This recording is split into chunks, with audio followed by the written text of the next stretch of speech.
महात्म का 9वां अध्याय। यमदूत का विकुंडल को धर्म अधर्म का वर्णन। यमदूत बोले, हे वैश्य, मध्याह्न में आया हुआ कोई भी अतिथि, चाहे वह मूर्ख हो, पंडित हो, वेद पाठी हो या पापी, कोई भी क्यों ना हो, ब्रह्म के समान होता है। रास्ता से थके हुए ब्राह्मण अथवा भूखे प्यासे अपरिचित बटोही का जो अन्न जल के दान से तृप्त करता है, वह गृहस्थ बहुत समय तक ब्रह्मलोक में निवास करता है।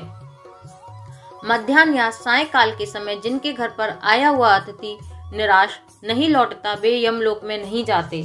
नहीं शब्द के सुनने के साथ लौटा हुआ अतिथि गृहस्थ के जन्म भर के इकट्ठे किए हुए पुण्य को अपने साथ ले जाता है। अतिथि के सत्कार के बराबर कोई दूसरी बड़ी संपत्ति, बंधु, धन, धर्म आदि हितकारी नहीं है। हे वैश्य, अतिथि सत्कार के प्रभाव से जो राजा तथा मुनि लोग ब्रह्मलोक को गए हैं, उनका आज तक पतन नहीं हुआ है। हे वैश्य, अन्नदान करने वाला ददीप्यमान विमान का उपभोग कर अमृत पान करता है तथा स्वर्ग के सुख भोग कर पृथ्वी पर उत्तम कुल में जन्म लेता है और धर्मात्मा राजा होकर चिरायु तथा नष्ट न होने वाले वंश को प्राप्त करता है। क्योंकि अन्न ही में सबके प्राण रहने से अन्नदान करने वाले को प्राणदाता कहा गया है। हे वैश्यवर, जब केशरी ध्वज राजा स्वर्ग से निपतित हुआ, तब वैवस्वत देव ने दयापूर्वक उससे कहा कि हे राजन, कर्म भूमि मृत्यु लोक में जाकर यदि तुम फिर से स्वर्ग के इच्छुक हो तो अन्नदान अवश्य करना।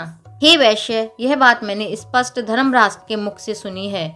ग्रीष्म ऋतु में जल, हेमंत ऋतु में ईंधन देने वाले और सदैव अन्नदान करने वाले यमराज के दुखों को नहीं पाते।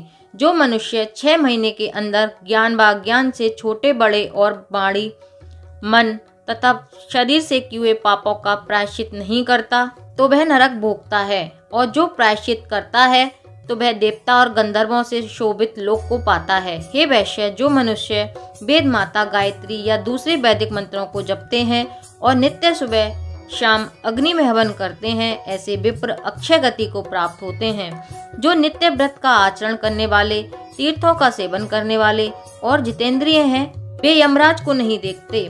नरक से बचने वाले को पराय अन्न की अभिरुचि छोड़ देनी चाहिए, क्योंकि जो जिसका अन्न खाता है वह उसका पाप खाता है। हे वैश्य, जो मनुष्य नित्य प्रतिकाल स्नान करता है, उसके बाहरी तथा भीतरी सब पाप नष्ट हो जाते हैं और वह नरक में नहीं जाता। जो लोग स्नान किए बिना भोजन करते हैं, वे सदैव मल खाने वाले होते हैं।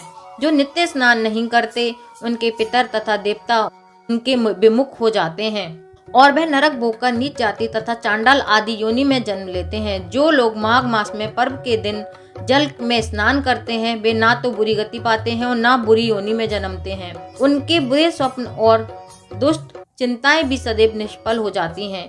हे वैश्य, प्रातः स्नान से शुद्ध होकर मनुष्य मार्ग महीने में तिल तिल पात्र तिल कमल का दान देने से यमलोक में नहीं जाते। हे विकुंडल, पृथ्वी, सोना, गौ आदि 16 महादान हैं। इनका दान करने वाला मनुष्य स्वर्ग से नहीं लौटता।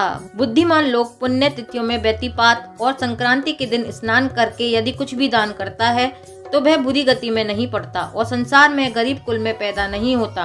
हे वैश्यवर, सत्यवादी, मौनी, मधुर भाषी, अक्रोधी, क्षमाशील, नीतिमान, अनिंदक, प्राणियों पर दया करने वाला, दूसरों के पापों को छुपाने वाला, पराये गुणों का वर्णन करने वाला, दूसरे के धन को ना चाहने वाला, इस तरह के लोग नरक नहीं भोगते।